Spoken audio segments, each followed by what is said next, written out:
So several months back, I got a call from a colleague in Knoxville, and she asked me to take on some clients of hers. She had selected me for very particular reasons to handle her client. Her client had a background in construction, very experienced buyer and seller of high-end real estate.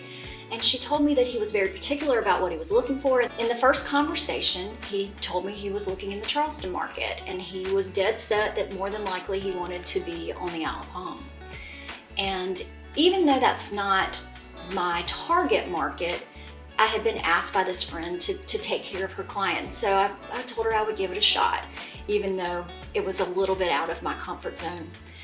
So we looked, and he gave me a budget of around $6 million. And I thought, oh, well, surely we can find something fabulous in the Charleston market for $6 million.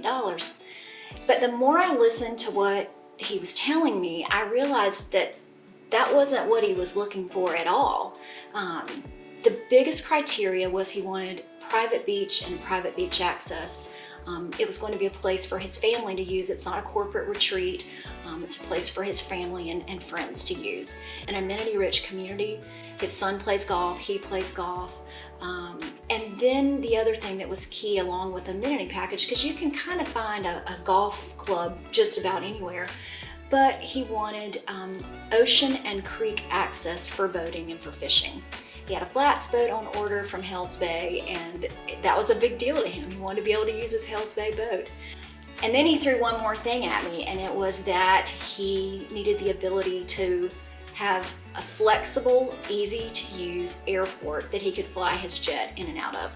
His goal was to be able to put his family in his jet and be at his vacation home within the hour. So I kind of urged him to let's look outside of the Charleston market, that I didn't think that he was, even with a $6 million budget, I didn't think he was gonna find what he was looking for.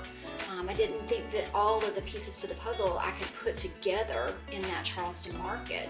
So the first time he came to visit, I suggested that he fly into Georgetown Airport. I made sure that his plane could land on the runway and so forth. Wasn't sure of the other factors around what he was talking about were going to fit the bill, but luckily, when he arrived, the first thing he said to me was, bingo. He said, this airport is perfect. It's exactly what I was looking for. It's exactly the size.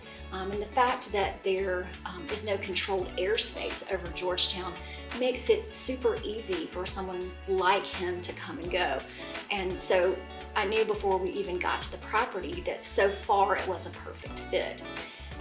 And so once we arrived in Debadew, and he and his wife were able to go to the club and see the new facilities on the oceanfront, and see that, and yes, in fact, he did have creek and ocean access along with all of the other things that the area had to offer. I realized that Charleston wasn't at all what he was looking for, that it was right here in Georgetown County.